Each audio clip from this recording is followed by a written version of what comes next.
Hey guys, welcome back. So we are back with another video on Canada Work Permit. पिछले video में हमने आपको बताया था different kind of work permits under different streams and also about LMIA. सो अगर आपने अब तक वो वीडियो नहीं देखा है तो just to get an understanding of what is a work permit, what are the different kind of work permit and what is LMIA, उस वीडियो को जरूर देखिए. उस वीडियो का कंटिन्यूएशन है ये video and in this video we will be explaining about a work permit under GTS stream. So we will be explaining about what is the GTS stream and what are the different kind of eligibility that you need to have to get into GTS category. So guys, this video came out from our personal experience.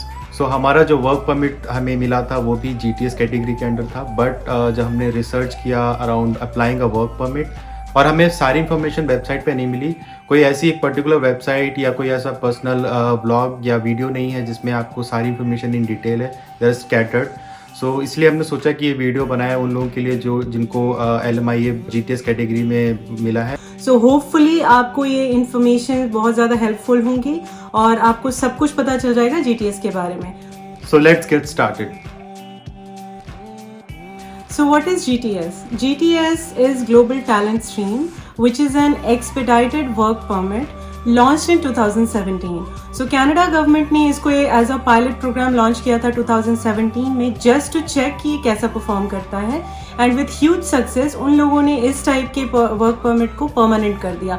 So now it has become one of the most famous and fastest process under work permit categories. With the current situation of visa across the world and especially in US, अभी आप लोगों ने सुना होगा कि H1B पे थोड़ा उन्होंने कुछ टाइम के लिए बैन किया हुआ है. तो इस कंडीशन में कनाडा एक अच्छा ऑप्शन बनता है सभी के लिए, इवन US कंपनीज के लिए भी जो यहाँ के एम्प्लॉयज़ को रिमोट वर्क करवाना चाहती हैं. तो इस कंडीशंस की वजह से कनाडा को ज़रूरत पड़ेगी कि वो जल्दी से जल्दी ज़्यादा से ज़्यादा लोगों को यहाँ पे ला सकें. और विद दिस स्ट्रीम डेफिनेटली आगे चलकर बहुत ज़्यादा इसमें डिमांड आने वाली है और बहुत ज़्यादा एप्लीकेशन इस कैटेगरी में होने वाले हैं. So to understand if you are eligible and if you fall under this category or not, let's go to Canada government website and check the eligibility. So to check your eligibility if you fall under GTS stream or not, we will come into this page. This is canada.ca where we find all the information about eligibility under this program.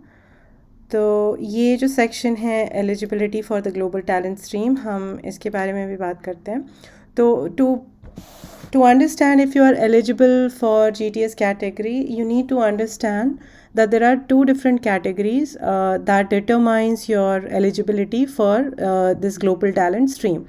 तो यहाँ हमारा first category जो है वो है category A, जिसके under में you will be eligible only if you have been referred to the global talent stream by one of the streams designated partners. अब ये स्ट्रीम्स डेजिग्नेटेड पार्टनर्स लिस्ट जो है वो ये सारे हैं. तो these are the different companies that needs to give you a reference, और आपको ये अगर हायर करते हैं in that situation you will be eligible to file your work permit under GTS talent stream for category A. But in general, since category A is not for everyone, तो हम जैसे IT consultants होते हैं या फिर mathematicians होते हैं, technology related field में आप होते हो, उन सब के लिए usually we will go for category B. So what comes under category B is there are different occupation lists that you are seeing here. There is a link. In this link, if you click on this link, there are different occupations list that are come under this specific category. If you fall into any of these occupation list, then you know that you fall under GTS talent stream and you are eligible to file your work permit under GTS talent stream. So this is all about the eligibility in details कि ये category B के under में ये जो occupations list अभी आपने देखा वो ऑक्यूपेशंस लिस्ट क्या होता है, to understand each and everything with NOC code, वो हम आपको अगले वीडियो में बताएंगे. Now let's talk about how does it work. Basically इसमें 2 स्टेप होते हैं.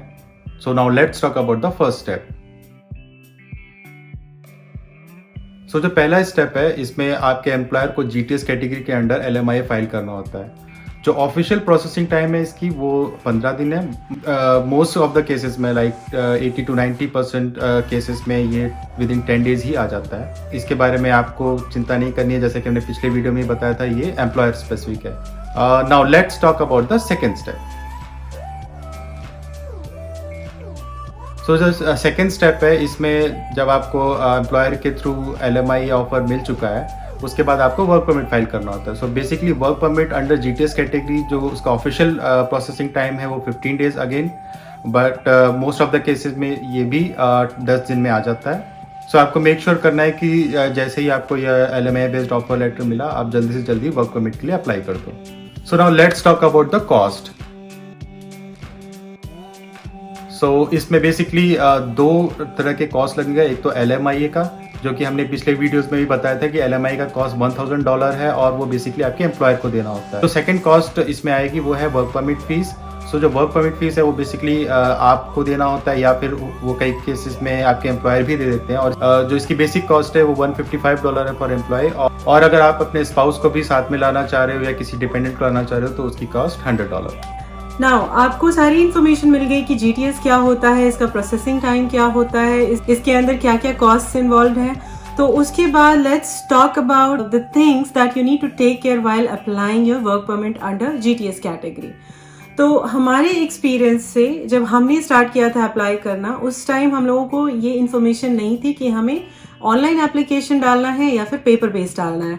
तो what we did is we approached immigration consultant. उनको हमने बताया कि हमें GTS कैटेगरी के अंडर में अपना वर्क परमिट फाइल करना है। At that time they said okay we know about this category, और हमने फाइल कर रखा है। तो उन लोगों ने हमसे सारे इन्फॉर्मेशन ली और उन लोगों ने प्रोसेस स्टार्ट कर दिया। But the process that they started was a paper based application. उस टाइम हम लोगों को ये पता नहीं था कि GTS कैटेगरी के अंडर अगर आप वर्क परमिट फाइल करते हो तो you can never apply via paper based. तो आपको हमेशा ऑनलाइन एप्लीकेशन डालना होता है। तो this is the first thing that you should know कि अगर आप GTS कैटेगरी के अंडर वर्क परमिट फाइल कर रहे हो तो there is no paper based application, आपको ऑनलाइन ही अप्लाई करना होता है। क्योंकि गाइज जो GTS का जो मेन मकसद है वो ये है कि वो फास्ट प्रोसेसिंग हो, और अगर आप पेपर बेस कर रहे हो तो यो उसमें आपका बेसिकली टाइम ज़्यादा कंज्यूम होगा पेपर को यहाँ से वहाँ सेंड करने में, डॉक्यूमेंट्स को वीज़ा ऑफिस और बाकी जगह सेंड करने में। तो इसलिए इसको ऑनलाइन ही अप्लाई किया जाता है। तो you have to remember that अगर आपको कोई भी इमिग्रेशन कंसल्टेंट बोलता है कि ये पेपर बेस्ड होता है, तो नहीं, वो normal work permit paper based होता है। अगर आपने पेपर बेस्ड फाइल किया तो आपको 2 से 3 महीने लग जाएंगे, जो कि नॉर्मल वर्क परमिट पे लगते हैं। तो make sure to follow that. Second tip that we would like to give you based on our experience, जब भी आप डॉक्यूमेंट्स प्रोवाइड करते हो, अपलोड करते हो while applying your work permit, try to provide as many documents as you can. जितने ज़्यादा supporting document होंगे, आपका वर्क परमिट अप्रूव होने के चांसेस उतना ज़्यादा इंक्रीज होता है। फॉर एग्जाम्पल, अगर आपको मैरिज सर्टिफिकेट मांग रहा है तो आपको इतने सारे डॉक्यूमेंट्स उसके साथ दे देने हैं जो कि आपके मैरिज बॉन्ड को स्ट्रॉन्ग बनाता है। हमारे केस में हमने बहुत सारे फोटोग्राफ्स जो शादी में खिंचाए थे, या फिर हमारा जो इन जनरल फैमिली के साथ पिक्स थी, वो सारे पिक्स को हमने अराउंड 10 to 15 पिक्स को हमने कंबाइन करके मैरिज सर्टिफिकेट वाले डॉक्यूमेंट में ही कंबाइन किया, स्कैन किया और हमने प्रोवाइड कर दिया। वो क्यों होता है? क्योंकि हमने बहुत सारे व्हाट्सएप ग्रुप ज्वाइन किए थे जब हमने अप्लाई किया था वर्क परमिट के लिए। उन सारे व्हाट्सएप ग्रुप्स में हमें ये पता चला था कि sometimes when you apply for work permit, आपको मैरिज प्रूफ करने के लिए कनाडा गवर्नमेंट एडिशनल डॉक्यूमेंट्स की डिमांड करती है, जैसे सोशल मीडिया चैट या व्हाट्सएप चैट और बहुत सारे ऐसे डिफरेंट काइंड ऑफ प्रूफ्स जो कि ये आपको प्रूफ कर सकें कि आप दोनों की शादी वैलिड है। और किसी भी तरह का डिले अवॉइड करने के लिए पहले ही हमने ये सारे प्रूफ दे दिए, सो दैट वो एडिशनल डॉक्यूमेंट रिक्वेस्ट आए ही नहीं। इससे आपका जो ये 10 डे प्रोसेसिंग है उसमें 15, 20 या 1 मंथ नहीं लगेगा और विद इन टाइम सब कुछ प्रोसेस हो जाएगा।